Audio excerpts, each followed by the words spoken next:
YouTube just dropped a massive AI update for creators. Let's get right into what it means for you.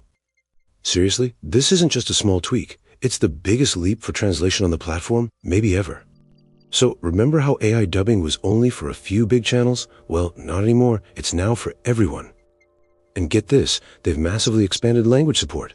We're talking 27 different languages now. Here's the real game changer, expressive speech. It's AI that copies the way you talk, not just the words.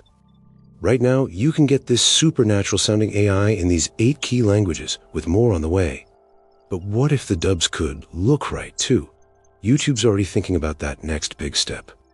They've started a new lip sync pilot program. The whole goal? Making the speaker's mouth match the new audio.